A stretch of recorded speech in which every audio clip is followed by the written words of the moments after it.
Habacuc capítulo 1, versos 12 al 17. Dice de la siguiente manera: ¿No eres tú desde el principio, oh Jehová, Dios mío, santo mío? No moriremos. Oh Jehová, para juicio lo pusiste, y tú, oh roca, lo fundaste para castigar. Muy limpio eres de ojos para ver el mal, ni puedes ver el agravio. ¿Por qué ves a los menospreciadores y callas cuando destruye el impío al más justo que él? Y haces que sean los hombres como los peces del mar, como reptiles que no tienen quien los gobierne. Sacará a todos con anzuelo, los recogerá con su red y los juntará en sus mallas, por lo cual se alegrará y se regocijará. Por esto hará sacrificios a su red y ofrecerá sahumerios a sus mallas, porque con ellas engordó su porción y engrasó su comida. Vaciará por eso su red y no tendrá piedad de aniquilar naciones continuamente. Oremos. Padre, gracias por tu palabra. Gracias, Señor, porque la has dejado escrita para que nosotros laboremos en ella y extraigamos las perlas preciosas del conocimiento y de la aplicación para nuestros días. En esta mañana yo te ruego de tu misericordia para cada uno de nosotros, para que nuestra mente y nuestro corazón sean lo suficientemente humildes, reciban esta palabra y podamos actuar a partir de ella. Ten muchísima más misericordia de mí, que soy el expositor, para poder ser claro, a pesar de que no merezco este privilegio. Te ruego que me permitas hacerlo para tu gloria. Amén. La frase clave al principio de este pasaje es: no moriremos. Está claramente fuera de la pregunta que acaba de plantear el profeta Habacuc. No moriremos es una declaración, una certeza que Habacuc discierne de la respuesta de Dios. Aunque Dios ha levantado un ejército aterrante para castigar a Israel, los babilonios, Habacuc tiene la certeza de que el pueblo de Dios no morirá. Esta es precisamente una imagen clara de la historia de la salvación. Dios preservará a su pueblo debido a su pacto. De la misma manera, un creyente puede tener la certeza hoy de que aunque Dios esté enfadado con él y traiga castigo al creyente hoy, el creyente puede decir: no moriré. Sufriré, porque cuando mi padre se molesta conmigo, pues no va a ser alegre ese momento, no va a ser alegre su corrección. Sin embargo, puedo decir: no moriré. El creyente no morirá, no estará separado de Dios por la eternidad, sino que su vida será preservada a pesar del castigo de Dios. Hay que marcar siempre esa diferencia. El creyente puede ser víctima del castigo de Dios, pero nunca de la condenación de Dios, porque si es un verdadero creyente, Dios castiga, pero no condena. ¿Vemos esto en otra parte de la Escritura? Claramente. Deuteronomio 32, verso 4. Él es la roca cuya obra es perfecta, porque todos sus caminos son rectitud. Dios de verdad y sin ninguna iniquidad en él. Es justo y recto. ¿Vieron cómo llamó Habacuc a Dios? Roca. También Job capítulo 21, verso 7. Enfatiza la pregunta de Habacuc: ¿por qué viven los impíos y se envejecen y aún crecen en riquezas? Estas preguntas las vamos a analizar hoy, pero son producto de una mente que a veces no entiende los planes de Dios y el actuar de Dios. El Salmo 73 no lo vamos a leer, pero también es otro pasaje que está en armonía con las preguntas de Habacuc. ¿Por qué? ¿Por qué permites que esta maldad se incremente y que tu pueblo padezca de ella? Vamos a ir analizando rápidamente estos asuntos. El primer punto que quiero traer a su atención es que Habacuc vuelve a preguntar. ¿Recuerdan? En este diálogo entre Habacuc y Dios, Habacuc es el entrevistador, lanza las primeras preguntas y de los versos 1 al 4, y de los versos 5 al 11 Dios responde a las preguntas de Habacuc. Y Habacuc se rasca la cabeza y dice, espérate, te voy a volver a preguntar, y es lo que acabamos de leer. Hay periodistas o figuras que a menudo se destacan en el contexto del periodismo por haber logrado entrevistas y coberturas excepcionales en momentos históricos del desarrollo de la historia del mundo, ¿no?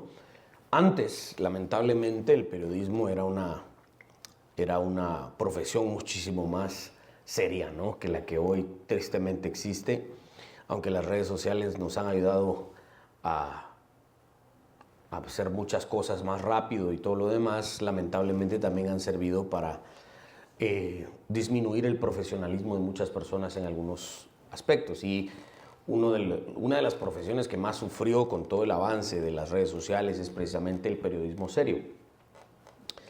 Pero han habido allá en la década de los 60, 70, 80, ¿no? Habían periodistas muy, muy serios que se tomaban su trabajo de verdad muy a pecho y estaban dispuestos incluso a ponerse en situaciones muy peligrosas con tal de obtener de primera mano hechos para poder ellos después escribir y transmitirlos al mundo. Por ejemplo, hay figuras como Oriana Fallaci, una periodista italiana, y también Ryszard Kapuscinski, quienes cubrieron innumerables guerras, conflictos, entrevistaron a cientos de líderes mundiales y revolucionarios en momentos cruciales, sobreviviendo a situaciones de alto riesgo en sus viajes, yéndose a meter con su carnet de periodista, digamos, a lugares de verdad muy peligrosos. Y podríamos mencionar, por ejemplo, los pocos periodistas, si no estoy mal, fueron menos de 5 periodistas los que tuvieron la oportunidad de entrevistar a Osama Bin Laden en el momento en el que él más tenía el protagonismo en el tema del terrorismo, ¿no? Me recuerdo un amigo mío que me contó que, mira, yo conocía un periodista que Osama Bin Laden lo mandaba a traer y le ponían una capucha y lo llevaban no sé cuántas horas en camino para que él no supiera, y hasta que llegaban le quitaban la capucha, entrevistaba a Osama Bin Laden y ya lo volvían a regresar con capucha y él ya podía publicar. O sea, era un asunto de verdad muy serio y muy peligroso, ¿no? Podríamos hablar de muchos de esos personajes que se llevan las palmas por haber hecho ese tipo de periodismo. Pero creo que no habría comparación con el privilegio que tiene Habacuc en este momento de hacer preguntas al Dios vivo, sentarse con Dios y platicar con Él y decirle, mira, ¿por qué está sucediendo esto en el mundo hoy? Y Dios le da estas respuestas que a Habacuc le causan de verdad, ¿cómo es posible que esto haga sentido? Y Habacuc nos está enseñando que solo hace sentido por medio de la fe, y eso es lo que vamos a ver. No existe un periodista más afortunado que este profeta reclutado por el Espíritu Santo para entrevistar a Dios mismo. Habacuc hizo sus primeras preguntas, como ya les dije, Dios respondió. Ahora Habacuc vuelve a hacer preguntas a Dios. Y aquí es donde cobra sentido el nombre de Habacuc, o por lo menos una de las implicaciones de su nombre, forcejeo. Empieza a forcejear con Dios, pero ¿qué hay de esto? Pero Dios, ¿ya consideraste esto? Y es una especie de discusión, entrevista, porque Habacuc quiere entender. Recordemos que este diálogo del profeta y Dios no contiene una acusación impertinente o arrogante de parte del profeta. Estas preguntas no necesariamente están buscando información para transmitir, sino que estas preguntas también tenemos que entenderlas, que están basadas en la agonía y la frustración del profeta quien tiene una mente finita, que no entiende y no ve todo lo que Dios sí ve. ¿Sí? Estas preguntas fuerzan al lector y a Dios, digamos, en alguna medida, a confrontar la aparente contradicción, ojo con eso, la aparente contradicción entre la santidad y la soberanía de Dios en la historia. Miren lo que escribe el profeta. Miren las preguntas de nuevo. ¿No eres tú desde el principio, oh Jehová, Dios mío? ¿Por qué ves a los menospreciadores y callas cuando destruye el impío al más justo que él? Son preguntas que son retóricas, que están buscando encontrar una armonía entre dos conceptos aparentemente contradictorios, los cuales obviamente no lo son. Estas preguntas son producto de un profundo lamento del profeta, porque el profeta está íntimamente identificado con la realidad de su nación. El juicio de Dios es inminente y nada ni nadie puede detener lo que Dios ya ha decretado en contra de Israel. En esa frustración el profeta explota con preguntas difíciles a Dios, las cuales Dios responde. El miedo de Habacuc en este juicio que se está enfrentando, a diferencia de anteriores correcciones que Dios ya había hecho a la nación, el miedo de Habacuc resulta en que el culto a Jehová, el culto a Yahvé, pueda terminar, debido a que los babilonios se caracterizaban por destruir la adoración de los pueblos a los que conquistaban. Los babilonios establecían sus propios dioses, obligaban a las naciones a rendir culto en alguna medida a sus dioses. Eso lo podemos ver después en el libro de Daniel, cuando Nabucodonosor hace su propia estatua y obliga a todas las naciones y a las lenguas que están bajo su dominio que adoren. Y solo los valientes se ponen de pie y no se arrodillan ante la estatua de Nabucodonosor. El problema que Habacuc tiene en su mente es que si los babilonios destruyen el templo, la adoración a Dios, entonces la identidad judía estaría perdida. El forcejeo también está en la mente de Habacuc. Recuerden, cuando Dios actúa en su perfecta providencia, la mente humana parece estar atrapada en ciertos dilemas, que dicho sea de paso, son dilemas en la mente humana, no en la mente de Dios.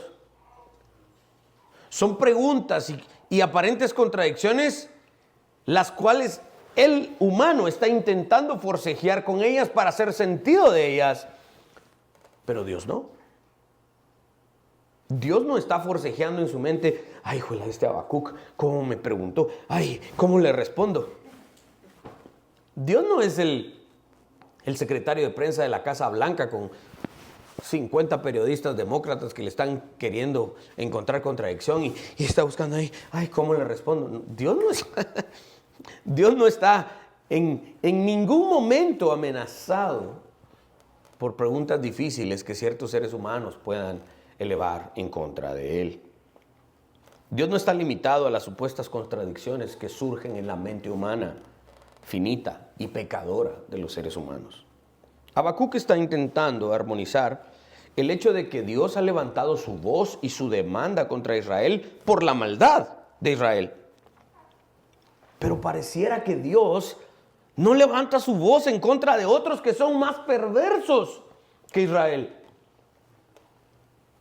Entonces mi mamá me agarraba y me decía, William, es que a vos sos responsable porque esto y lo otro.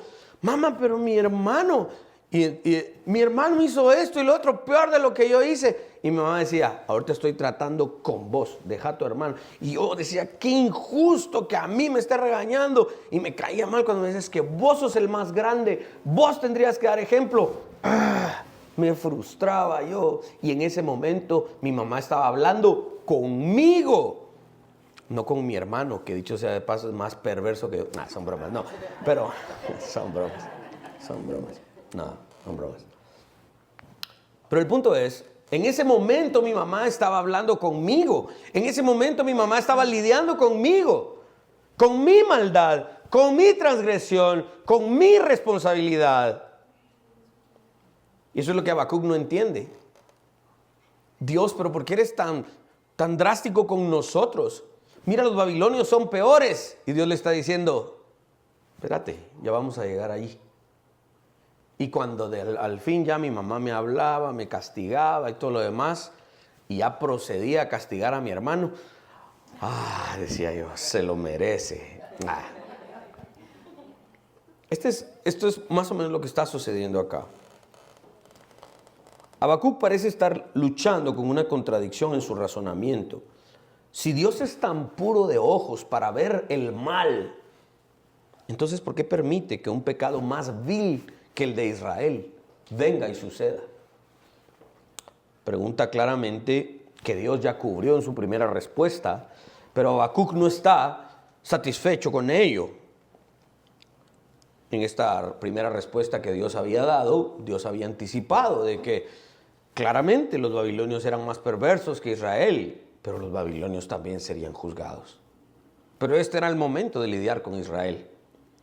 La herramienta en las manos de Dios para juzgar a Israel eran los perversos babilonios. Y Habacuc tenía que tragarse su orgullo en algún momento o su frustración.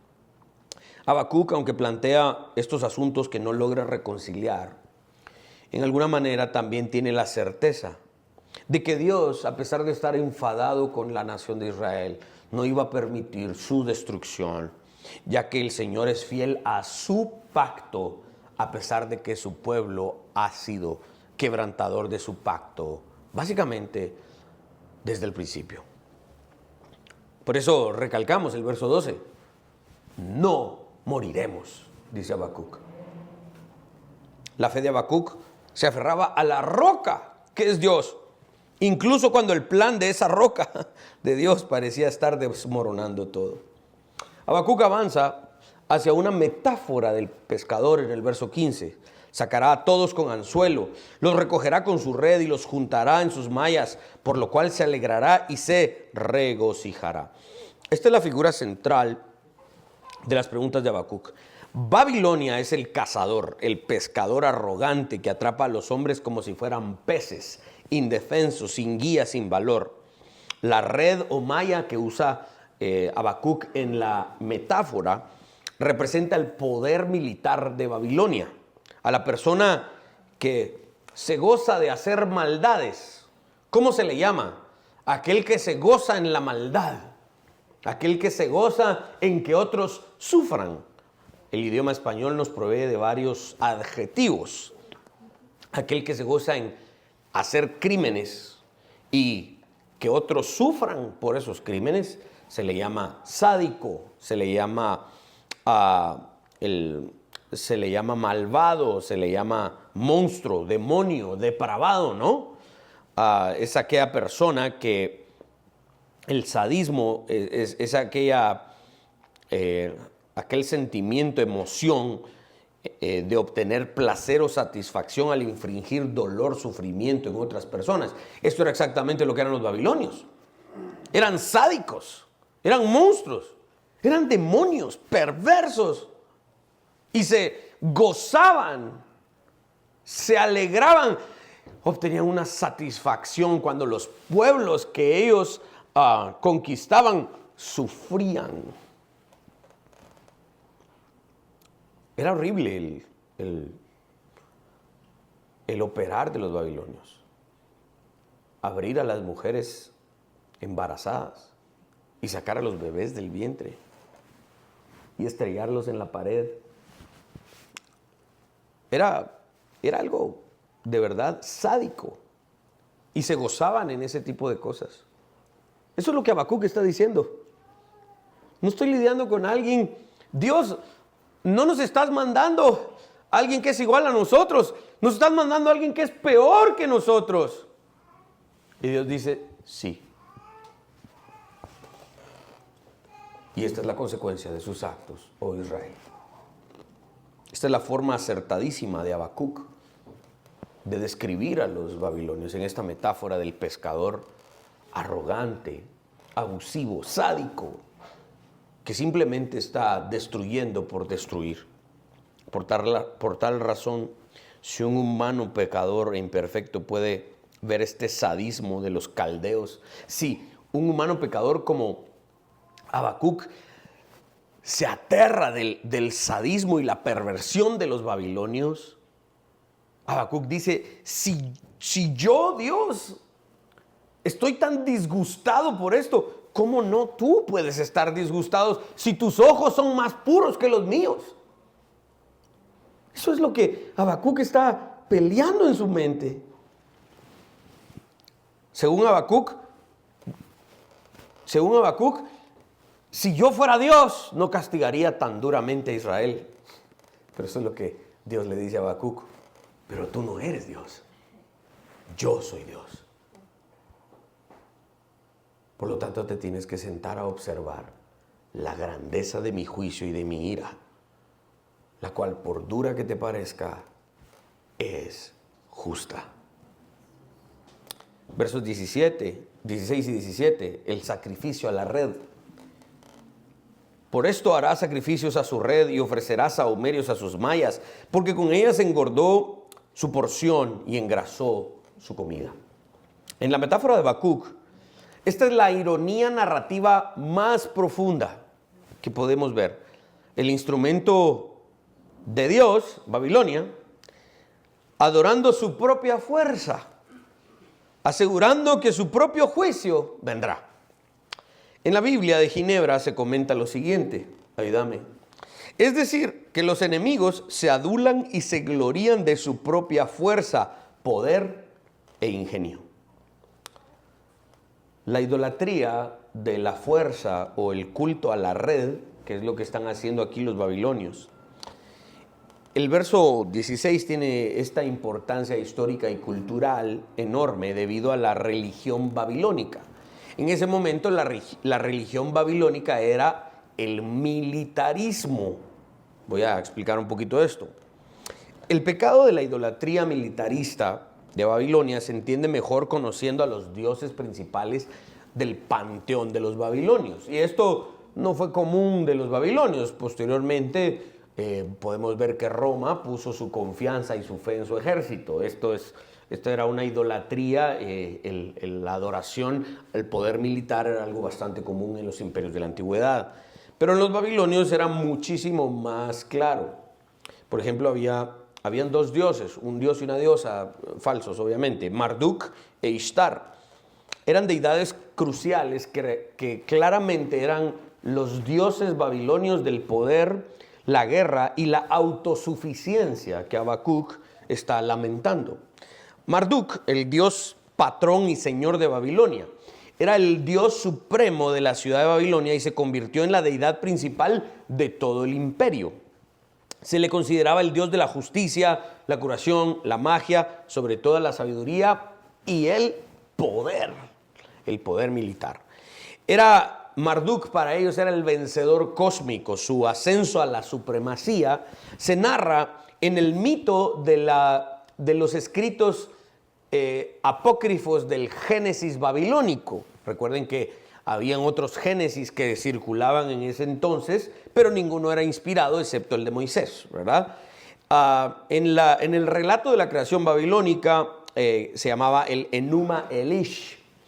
En este relato, Marduk derrota a la diosa primordial del caos, que se llamaba Tiamat, y utiliza su cuerpo para crear el cosmos y la humanidad. Esta victoria estableció a Marduk como el monarca de los dioses y el originador del orden y la ley en el mundo.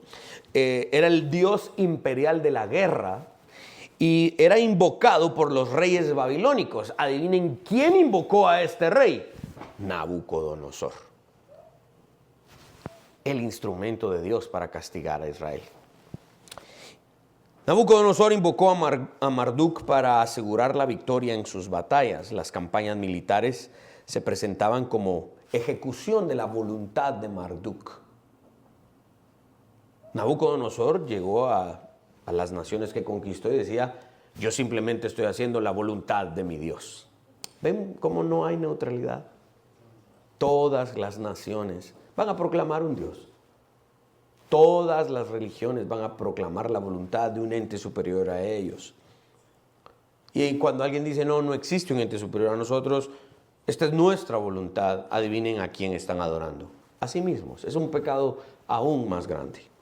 La adoración a Marduk está íntimamente ligada al pecado de la autosuficiencia y al orgullo. Y en los lentes de la cosmovisión judía, esto era una idolatría al máximo nivel.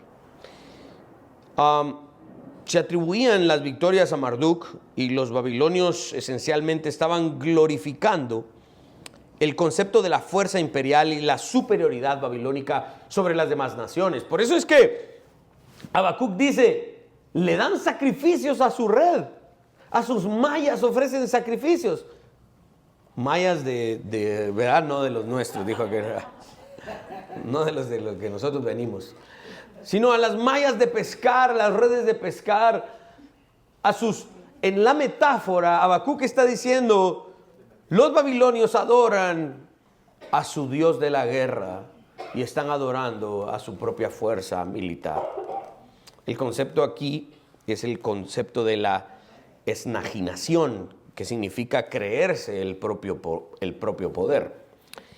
Y aquí Habacuc está obviamente condenando la adoración a las armas militares del ejército babilónico. Por lo tanto, el pecado de elevar su propia capacidad humana y militar por encima del soberano Jehová era un pecado gigantesco. Y Habacuc está intentando que Dios viera esto como que si Dios no lo supiera. Pero Habacuc está diciendo, ¿ya te diste cuenta, Señor, que ellos están haciendo esto en nombre de un Dios falso? Y así vas a permitir que destruyan a tu pueblo. La semana entrante vamos a hablar de la respuesta de Dios otra vez a Habacuc. La otra diosa era la diosa Ishtar, también diosa de la guerra y la fertilidad. Era una diosa más importante y compleja en el panteón mesopotámico, y su culto estaba muy extendido también en toda la región de Babilonia. Ishtar era la diosa supuestamente del amor, de la fertilidad, pero también crucialmente era la diosa de la guerra y el combate, junto con Marduk.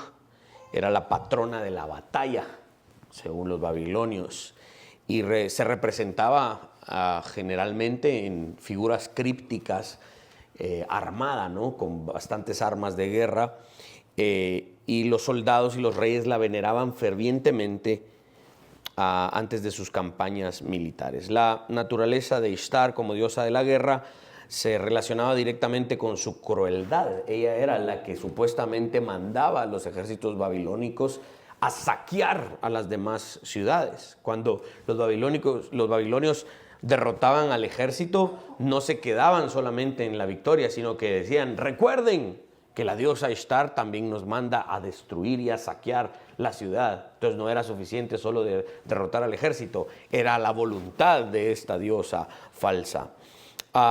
Las descripciones de los caldeos como bestias hambrientas y feroces, que ya hemos visto también en otras partes, reflejan una fuerza militar que operaba sin piedad, ¿sí?, sin misericordia, lo cual estaba en línea con el aspecto violento de esta diosa Ishtar, ¿sí? En resumen, Habacuc condena la adoración a la red y a las mayas que estaban pescando arrogantemente a la nación de Israel y los estaban asesinando. Está condenando el espíritu de estas dos deidades, Marduk e Ishtar. Históricamente en la Biblia, esta autosuficiencia de las potencias mundiales siempre atrae el juicio de Dios. Ezequiel lo plantea al gobierno asirio en su libro. Isaías habla de Nabucodonosor. Daniel habla de los demás imperios que cuando se proclamaron autosuficientes, cuando se proclamaron en lugar del Dios de Israel, nosotros somos los dioses, en ese momento una piedra no cortada con mano de hombre destruyó todo vestigio imperial en el mundo. Estos detalles demuestran que Habacuc estaba haciendo una pregunta contextualizada, basada en los atributos de Dios, en los nombres de Dios. Las prácticas de guerra, la metáfora del pescador apela a esto, y la arrogancia de la idolatría de estas supremas fuerzas imperiales en aquel tiempo. Habacuc eleva entonces la intensidad de su protesta, porque los caldeos son no solamente perversos, sino idólatras. Y este es un punto importante. Si un pecado es más recurrente en el Antiguo Testamento, si de un pecado Dios mandó a sus profetas a hablar con mucha más intensidad, es el pecado de la idolatría. Entonces, Habacuc le está diciendo: Señor, yo sé que tu pueblo te ha abandonado tras otros ídolos, pero estos que estás mandando a destruirnos son aún más idólatras. Habacuc está intentando presentar a Dios la perversidad de los babilonios. Y Habacuc estaba tal vez esperando que Dios dijera: ¡ay, de verdad, yo no me había dado cuenta! Pero para sorpresa de Habacuc, Dios dice: yo ya lo sé. Y aún así, los voy a utilizar para castigar a mi pueblo. Esta es una de las razones por las cuales Dios está juzgando a Israel. Es exactamente lo que Babilonia también está haciendo, por lo cual Habacuc sigue buscando una explicación, la cual solo Dios puede resolverla. Y solo Dios puede resolver a través de su divina providencia, pero al mismo tiempo no dando por inocente a los babilonios. Bueno, quiero ir a una aplicación antes de... Bueno, la semana entrante vamos a entrar de nuevo a otra respuesta de Dios a estas preguntas de Habacuc, pero hoy quisiera hablar de una aplicación específica. Y lo he titulado así: mucho cuidado con cuestionar a Dios. Mis hermanos, cuestionar a Dios es un asunto muy delicado. Por eso Habacuc lo está haciendo inspirado por el Espíritu Santo. A veces a mí me causa una cierta conmoción cuando oigo a predicadores o artistas cristianos, ¿no? Cuando, por ejemplo, publican una canción, ¿verdad? Y la canción se llama Mis preguntas a Dios. ¿Podemos los seres humanos hacerle preguntas a Dios? Claro, claro. Pero a la hora de preguntarle a Dios, a la hora de cuestionar a Dios, hay que tener muchísimo cuidado. Y Habacuc está siendo un maestro acá de cómo podemos nosotros, porque en alguna medida en nuestro caminar cristiano vamos a tener muchas dudas. Señor, si yo soy tu hijo, si yo soy tu hija, ¿por qué pasan estas cosas? Las dudas que tengamos en nuestro caminar cristiano pueden ser legítimas o pueden ser producto de nuestra falta de estudio bíblico. Y eso es culpa nuestra. Sin embargo, el que dudemos es algo tristemente, o pongámoslo así, naturalmente de nuestra condición.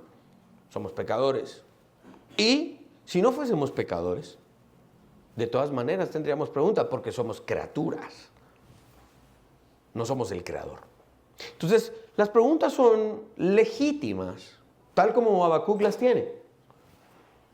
La forma en la que cuestionamos a Dios, hay que tener mucho cuidado. Por eso, Pablo, no sé si Pablo tiene una oficina en el cielo, pero en la entrada de su oficina creo que estaría esta frase: ¿quién eres tú, hombre, para que alterques con Dios? Hay que tener cuidado en cómo cuestionamos a Dios. Yo he escuchado muchos pastores en su celo muy carismático de a la hora de la predicación. Y es que yo le pregunto a Dios, y yo, si ellos tienen, ¿por qué no nosotros? Y empiezan, ¿verdad? Hay que tener mucho cuidado en cómo se cuestiona a Dios, cómo se le plantean preguntas a Dios. Porque hay una línea muy delgada entre una honesta duda y arrogancia, impertinencia, que ofenda la santidad de Dios. Por un lado, sabemos que muchas personas tienen preguntas que son en realidad demandas implícitas a Dios. A ver, Dios, ¿acaso no dijiste vos en tu palabra que harías esto? ¿Por qué? La actitud. Ahí hay un problema con la actitud. Muchas personas tienen preguntas para que el Creador justifique sus caminos o sus formas de actuar ante sus criaturas. Este tipo de cuestionamiento suele ser hipócrita, pues proviene de personas que ya han decidido que necesitan una respuesta que se ajuste a sus deseos. Y ahí hay un problema muy grande. Además es arrogante, ya que la respuesta de fe depende si el que pregunta encuentra la respuesta satisfactoria o no. Y aquí hay un problema porque las criaturas no debemos buscar nuestra propia satisfacción, sino la gloria del Creador. Aún así la respuesta no sea de nuestra entera satisfacción. El oponente de Pablo allá en Romanos 9, ¿no?, que cuestiona la justicia de Dios en la elección, es quien cuestiona al Señor pecaminosamente. Pablo plantea esta pregunta en Romanos 9. Pero si Dios es el que elige, dice básicamente el arminiano, ¿no? Si Dios es el que elige y nadie puede contenerse frente a su voluntad, pues entonces ¿por qué Dios culpa? Dice Romanos 9. Y entonces Pablo responde, ¿quién eres tú, hombre, para que levantes esos cuestionamientos? No tienes la solvencia, no tienes la capacidad de levantar esas demandas a Dios. No puedes cuestionar a Dios así, por mucho que sea tu sufrimiento, por mucho que sea tu problema, por mucho que creas que tú no mereces lo que te está sucediendo, no puedes levantar un cuestionamiento arrogante en contra de Dios. Porque a ellos no les pasa lo que a mí sí. Con mucho cuidado elevamos nuestras preguntas a Dios. Y este es el otro lado. Es posible hacerle preguntas a Dios de una manera que no sea pecaminosa. Los salmistas y Habacuc ejemplifican esta manera. Aún así, tengamos cuidado al hacerle preguntas a Dios, pues fácilmente podemos caer en cuestionarlo pecaminosamente. Los salmos, Habacuc y otros profetas se acercan ante el trono de Dios cuando no entienden, se postran y en humildad le preguntan, Señor, ¿hasta cuándo? Esta es una declaración del reconocimiento del señorío absoluto de Dios. Postrarse ante el trono y decir, es tu voluntad. No sé por qué. Lo único que te pregunto es, ¿hasta cuándo? Esa es la actitud con la que nos tenemos que acercar, porque somos hombres y mujeres pecadores. Y no tenemos el derecho, el más mínimo derecho de cuestionar a Dios para que Él justifique sus caminos. Y esta es la dureza del Evangelio que nos ayuda a humillarnos. Él es Dios y nosotros no. Cuando nos acerquemos, hagámoslo con humildad y simplemente preguntémosle, ¿hasta cuándo? Tú sabes mejor que yo. Tú así lo decretaste, no yo. No importa lo que a mí me gustaría, sino es lo que tú has decretado para tu propia gloria. Pero en humillación me acerco y te pregunto, ¿hasta cuándo? Salmo 35 es un buen ejercicio en esta semana para que lo puedan leer. Salmo 94 es otro buen ejercicio para que lo puedan leer. Y humillemos nuestro corazón y cual sea nuestra situación, preguntémosle al Señor en ese tono humilde de los salmistas y los profetas: Señor, ¿hasta cuándo? Esto es orar con fe. Eso es acercarse a Dios, hacerle preguntas con fe, sabiendo que si Dios dice no, también es bueno. Saben que su justo juicio, aquellos que se acercan, saben que su justo juicio se aproxima porque confían en el carácter santo de Dios, pero al mismo tiempo también sienten curiosidad del por qué las cosas son así. Hacer preguntas a Dios con fe significa hacerlo con disposición y contentarnos cualquiera sea su respuesta, incluso si no nos da lo que pedimos. Hacer preguntas al Señor sin fe es exigir una respuesta o considerar ciertas respuestas inaceptables, lo cual no es nuestro lugar. Al orar con Dios, asegurémonos de presentarnos siempre ante Él con fe, confiando en su bondad, dispuestos a contentarnos con lo que Él responda. Orar con fe y preguntarle a Dios con fe es acercarnos con humildad y decirle: no entiendo. ¿Hasta cuándo, oh Señor? Y ayúdame a aceptar tu respuesta.